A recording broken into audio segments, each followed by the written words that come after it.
La petite sœur de mon mari rentrait de l'école et elle ne semblait pas être elle-même. Nous lui demandons donc, Armani, ça va? Tout va bien? As-tu passé une mauvaise journée? Sa journée l'a dérangée. Et pour faire court, elle nous a dit qu'elle avait un problème avec les garçons. Elle n'aimait pas les garçons, elle ne voulait rien avoir à faire avec eux. Et quand je lui ai demandé pourquoi, elle a dit à cause de mon père. Alors on s'est dit, d'accord, pourquoi à cause de ton père? Que s'est-il passé?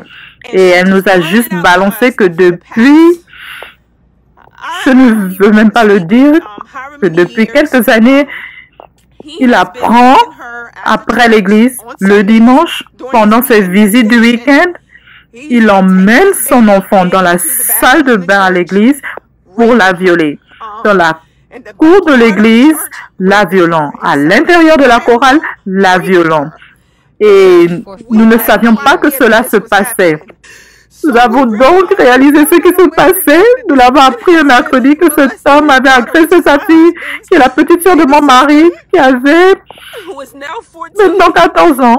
Il l'a molestée depuis l'âge de 8 ans, juste après le décès de sa mère. C'est ce que l'homme faisait à sa propre fille.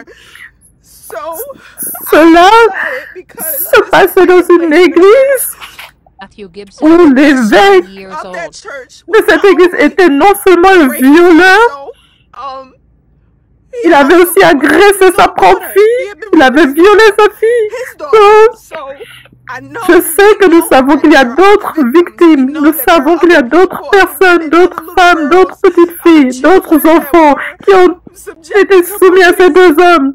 Mathieu a été arrêté, son père est arrêté, il a été accusé de viol. Nous l'avons en fait sur un enregistreur d'Arnieton tout. Nous devons attaquer cet évêque, car l'église doit être un endroit de culte. Elle doit être un lieu de prière, de guérison et de restauration. L'église est censée être utilisée pour ce pourquoi elle est utilisée.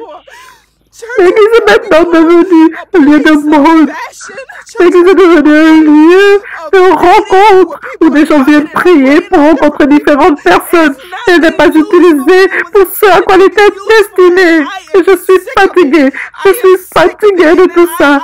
Je sais que j'ai probablement reçu des réactions en retour parce que c'est l'église. Je m'en fiche, je m'en fiche, je m'en fiche. J'en ai marre que l'église soit utilisée pour ce dont on ne doit pas l'utiliser.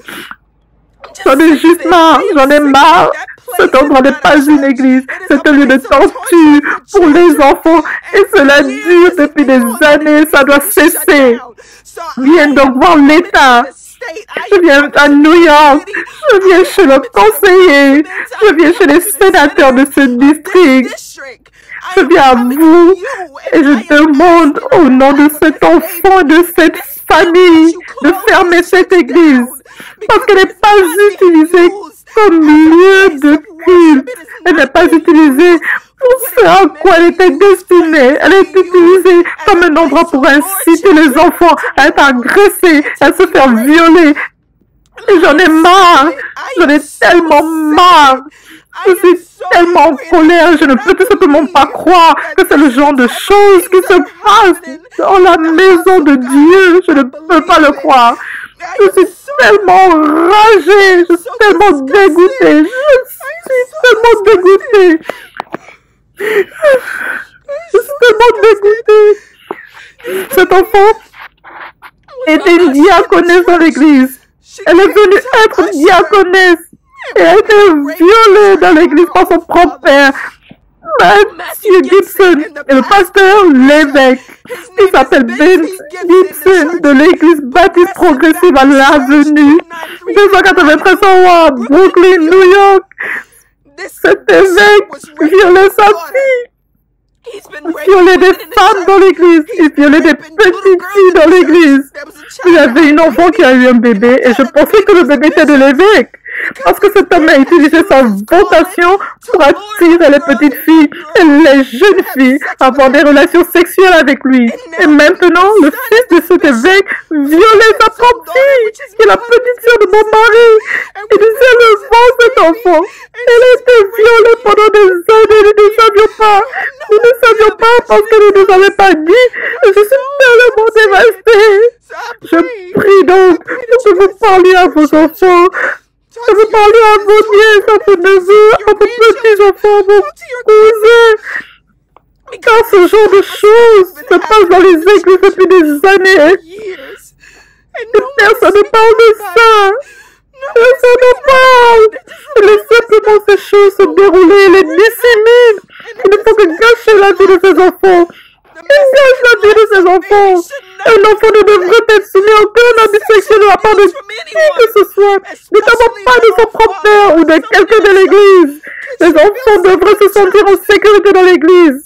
L'église devait être un endroit où un bébé devrait se sentir en sécurité pour venir grandir et connaître la bonté du Seigneur, ne pas être violé ni devenir victime de crimes sexuels. Je ne vais pas dormir, je ne me reposerai pas jusqu'à ce que le bulldozer aille dans ce bâtiment. Cet endroit n'est pas une église. Vous ne pouvez pas défendre une église bâtiment, pas l'église en son ensemble. Mais vous ne pouvez pas défendre une église bâtiment. Vous ne pouvez pas défendre cela, c'est mal.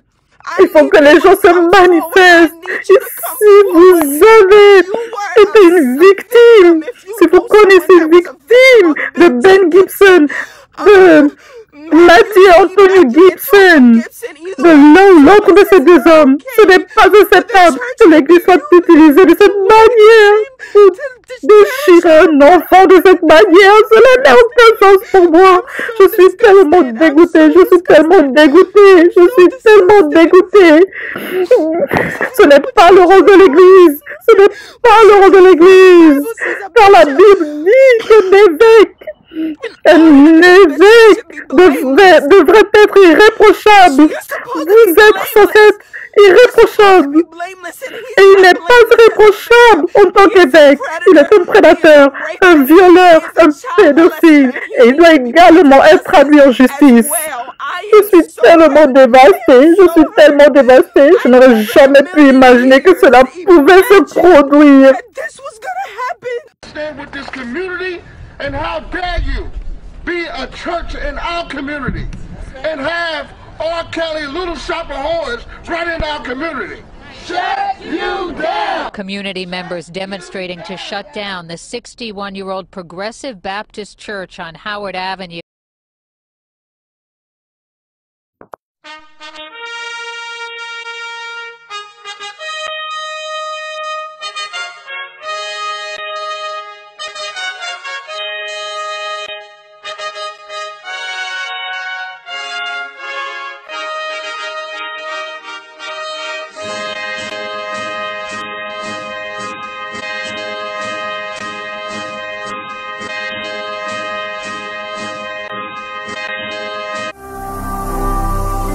Ne manquez pas de vous abonner à notre chaîne YouTube Jésus-Christ TV, en cliquant sur le bouton s'abonner, juste au bas de la fenêtre de cette vidéo.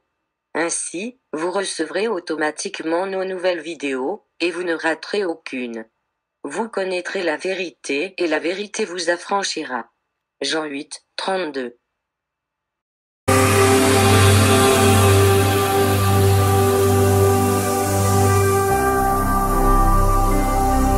Jésus-Christ TV, vous connaîtrez la vérité et la vérité vous affranchira.